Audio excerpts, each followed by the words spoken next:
Hey everybody, this is Matt Atkinson, and you're watching Forward Gettysburg with Aaron Smith. Welcome everybody to Forward Gettysburg. I am Aaron Smith, your host, and we are back on the field here at Gettysburg, Pennsylvania. I'm coming to you from my favorite spot on the Gettysburg battlefield. I am coming to you from what was known at the time of the battle as Blocker's Knoll, now known as Barlow's Knoll, after Francis C. Barlow, the brigadier general who commanded the Union troops here under his division on July 1st, 1863. But regardless of this beautiful statue of General Barlow directly behind me, we are going to talk about his adversary that July day, one of my favorite generals, someone who I think is a very, very multifaceted and interesting individual to study, and that is General John B. Gordon. John B. Gordon was born on February 6, 1832. He was born in Upson County, Georgia. His father was a reverend in the local community. He's going to go on to attend law school at the University of Georgia, and he's going to practice law. At the beginning of the Civil War, 1861, John Gordon will own a single slave. John Gordon would enlist as a private in 1861, and he is quickly elected captain. He will eventually rise through the ranks of the Confederate Army to become a lieutenant general by the surrender at Appomattox Courthouse in 1865. Now, on that fateful day of July 1st, John Gordon, he is commanding a brigade in Early's division of Ewell's 2nd Corps here at Gettysburg. Now, in the days prior to Gettysburg, Gordon's men had actually captured the large industrial Pennsylvania city of York. And more impressively, they captured it without firing a single shot. The mere threat of Confederates marching toward the Susquehanna River was enough for the Town Security Council of the city of York to come together and agree to hand over the city. They will march through York that same day, and they will make their way out towards Wrightsville, a small little town on the edge of the Susquehanna River. Now, the importance of Wrightsville is a 1.25 mile long covered bridge crossing the Susquehanna River, the only bridge between the capital of Harrisburg and the Maryland line. Now, one of the coolest human interest stories surrounding the lead up to the Battle of Gettysburg has to do with Gordon in York. It's said that a small girl is going to hand him a bouquet of gorgeous flowers. However, within this bouquet, there will be a small note telling Gordon that the Union has a small militia force defending Wrightsville. So he knows what he's up against. He's going to deploy several of his artillery pieces, and he's going to bombard the town of Wrightsville. Eventually, those Union defenders are going to make their way across that bridge, but as they're doing so, they're going to light fire to the Wrightsville-Columbia Bridge, burning it down. Now, those embers are going to waft through the evening air, and they're eventually going to land in the town itself, setting the town on fire. Now, earlier, Gordon had asked the townsfolk for buckets of water to help, relieve his very thirsty, hot men. They'd been marching all day on these dusty roads. He wanted some water for his men. The townsfolk could find no buckets of water. But now, with their town and homes and stores and livelihoods up in blaze, the whole town came out in droves with buckets to help these Confederate soldiers put out the blaze. Now, the rest of Ewell's 2nd Corps, they're on the outskirts of Harrisburg, but they're all going to be recalled to the Gettysburg or Cache Town area per Robert E. Lee.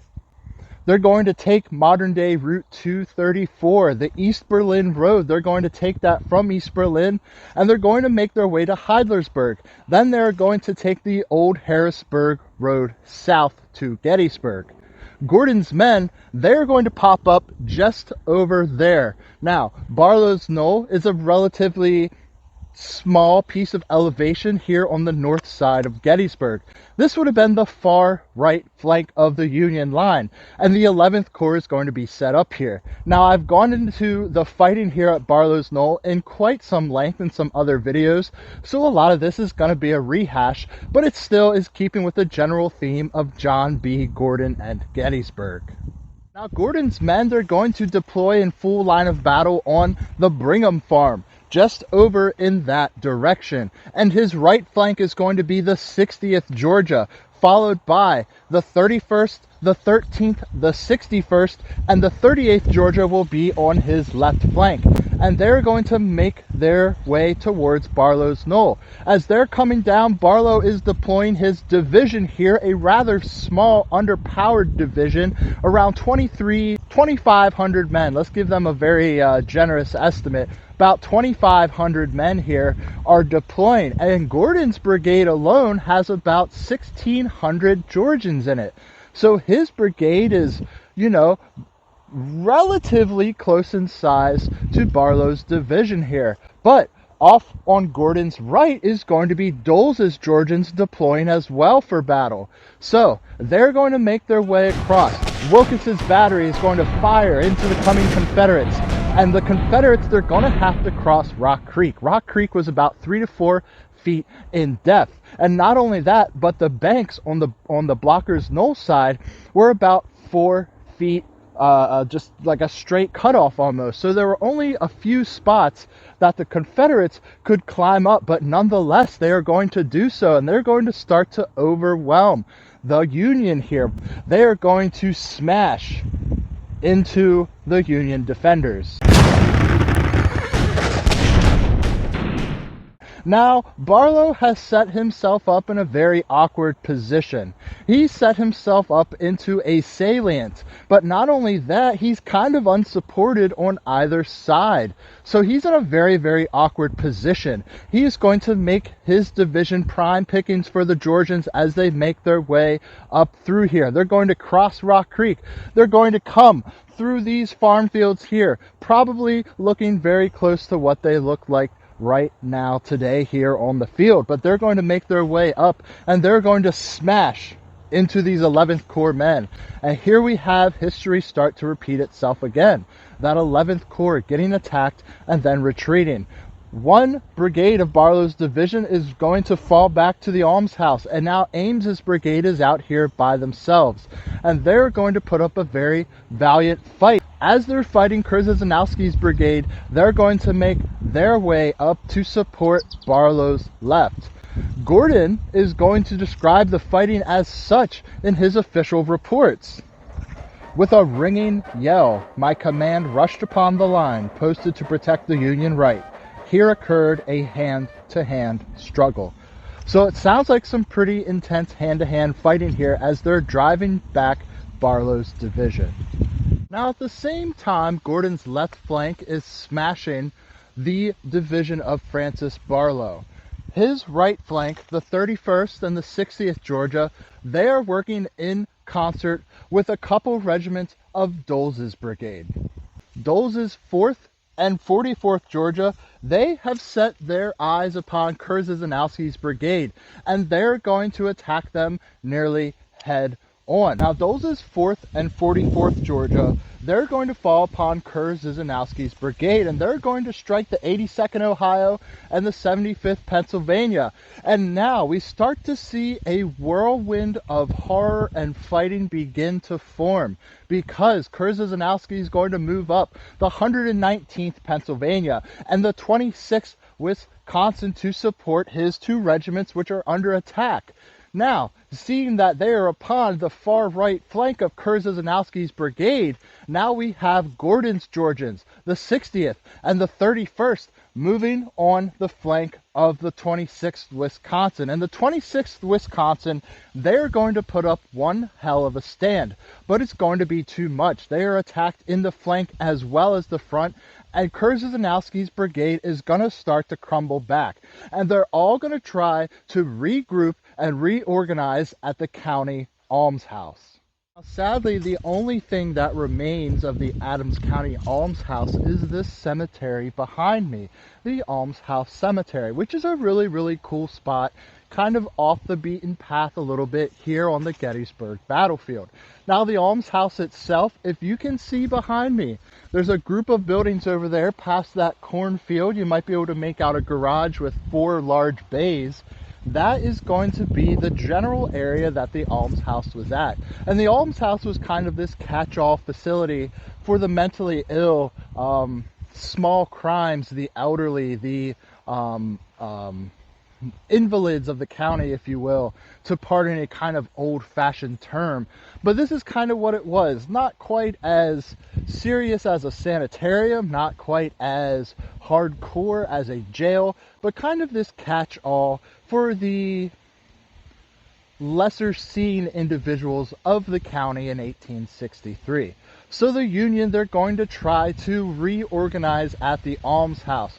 Now, meanwhile, behind Gordon, we have Hayes's Louisiana Tigers, and we have Avery's Tar Heel Brigade, and they are coming behind Gordon to, as Nathan Bedford Forrest might say, keep up the scare on the Yankees. And they're eventually going to drive those Yankees all the way through the streets of Gettysburg. At the end of the first day with the Union troops, they are back on Cemetery Hill within the comforts and the high ground of that great hill just south of town.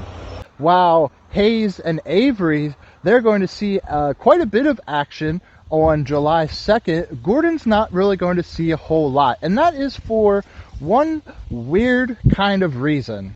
General Ewell is going to hear reports of a large Union force making their way along the Hanover Road.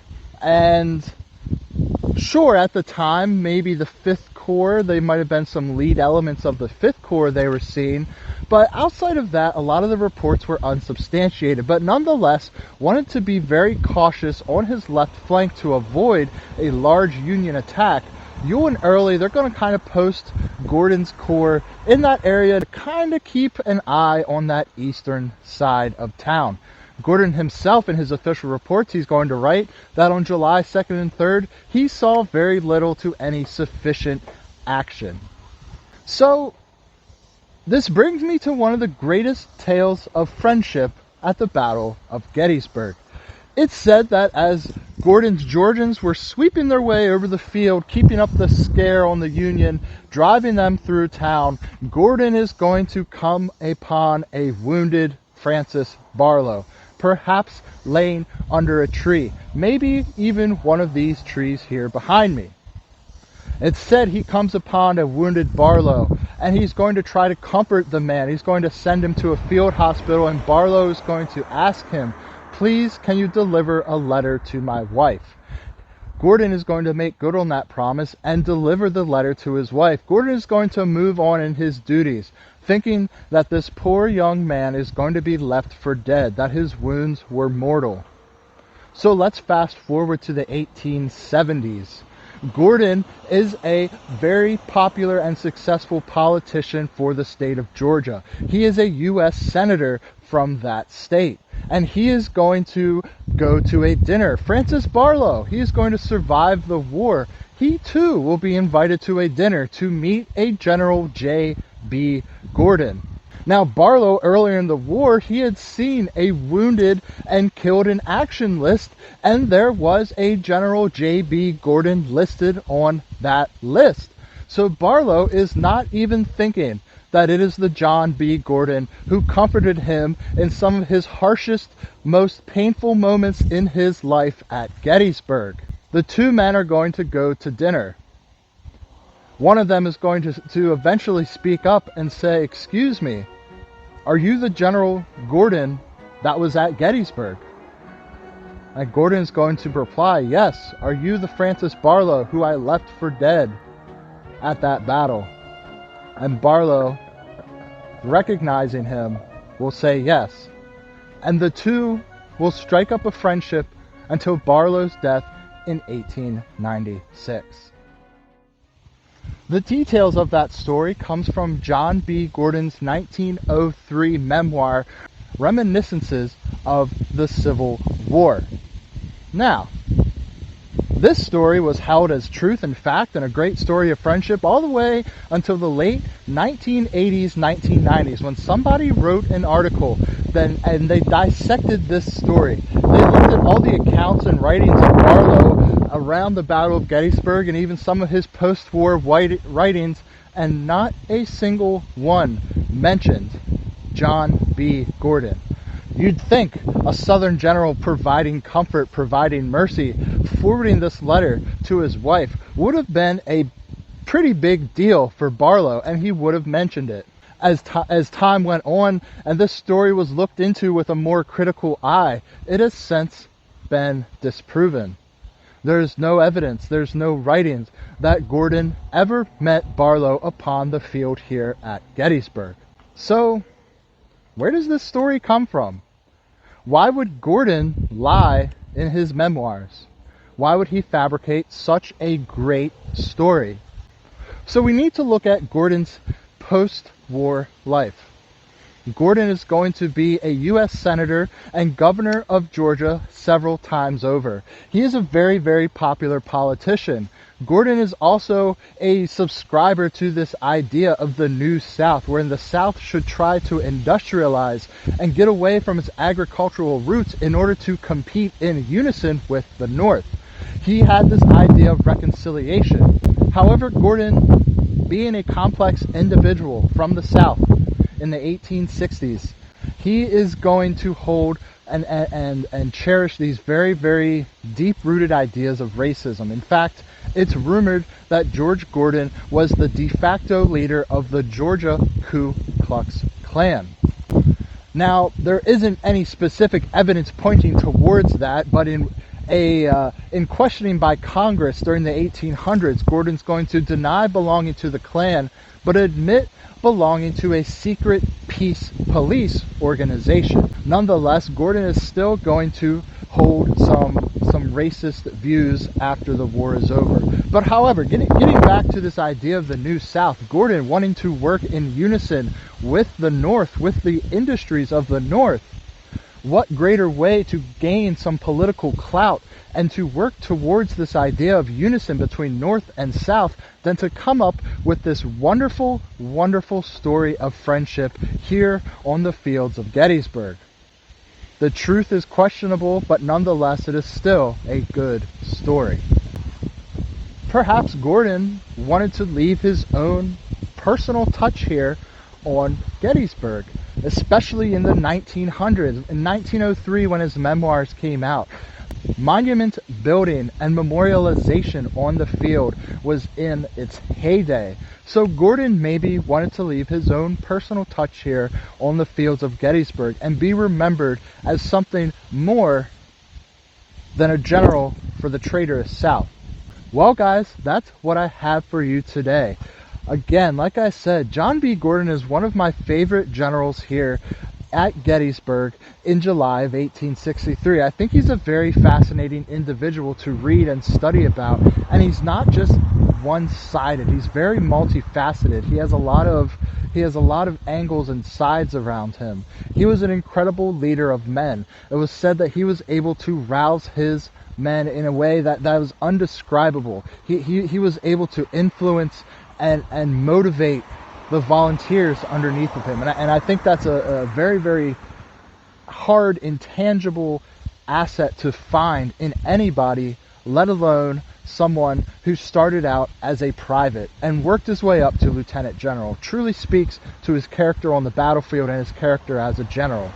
Thank you guys so much for joining me. If you guys are liking the channel, if you want to check out more great Gettysburg videos and Civil War videos, be sure you are liking and subscribing. As always, my name is Aaron Smith. I want to thank you guys at home so much for the support, and I will catch you on the next one.